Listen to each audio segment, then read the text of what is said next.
This is a Sports Catastrophe production. Hey there, hello there. It's Jeff Gooder, and welcome to another Sports Catastrophe today.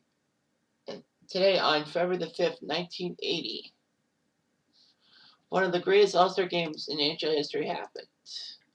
Because it marked the beginning of someone's All-Star career and the end of someone else's. It was at the Joe Louis Arena in Detroit, which actually opened up in mid-1979.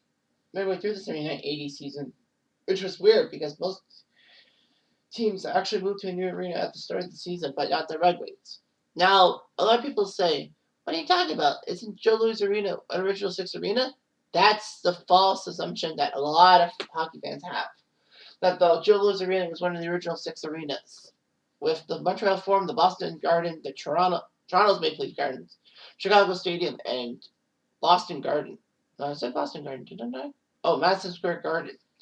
But the fact of the matter is that is actually false. New York had a Madison Square Garden which hosted games in the original six era, but that was Madison Square Garden 3. They're in Madison Square Garden 4, which came in and had played in 1968. The Red Wings played at the Detroit Olympia from 1926 to 1979. And then they moved into Joe Louis Arena, and now they play at Little Caesars Arena, or the Pizza Box. So anyway, the Whales took on the Campbells. The Whales, of course, being what we call the Eastern Conference, the Campbell what we call the Western Conference. But the thing is, the NHL was different back in 1980. The teams that you thought would be on the Campbell, would be representing the Campbell, actually were in the Whales and vice versa.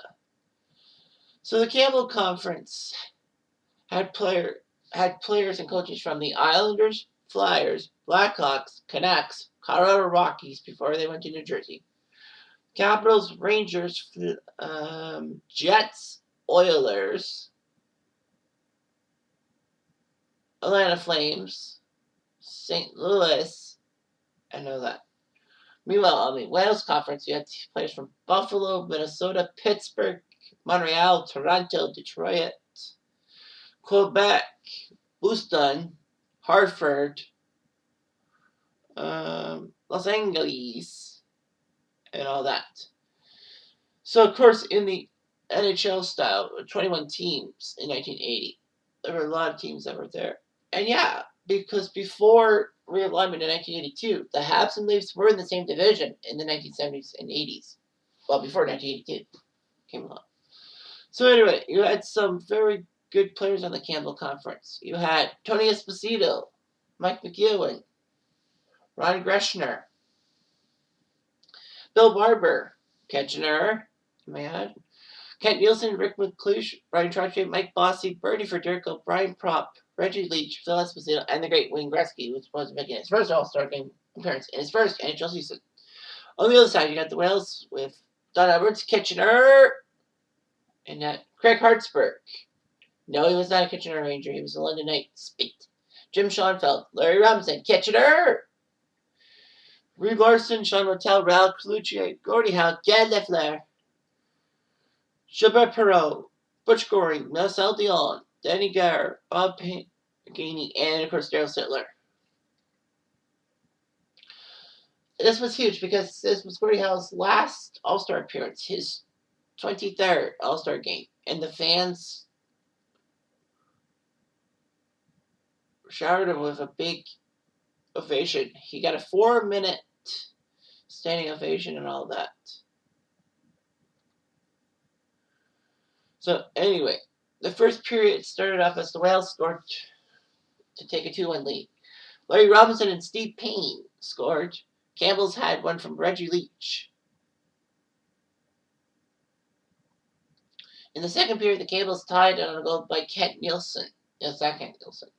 And then in the third period, Campbell's had a 3-2 lead on a goal by Brian Propp of the Flyers. And then the Whales came flying. First it was Stackhouse, Ron Stackhouse of the Pittsburgh Penguins from Sittler and Lafleur. Then Hartsburg of the North Stars from Cloutier and Martel. Then Reed Larson of the Red Wings, the hometown boy from Payne and Perreault. And then Gordie Howe passed the puck from beyond the net right to Raul Cloutier, who was a main guy for the Quebec Nordiques, who scored a hat trick in his first NHL game against the Flames. Although it was in a tie. But anyhow, Real Cloutier was a hero. And the Whales won 6-3. The Campbells actually didn't split their goalies evenly. The Campbells only had Esposito for 15 minutes before they replaced him with Pete Peters. Whereas the Whales split kind of right down the middle, Edwards and Meloche. Because in those days, there were only 2 goalies named to All-Star teams, and you had to go 50-50 in the game.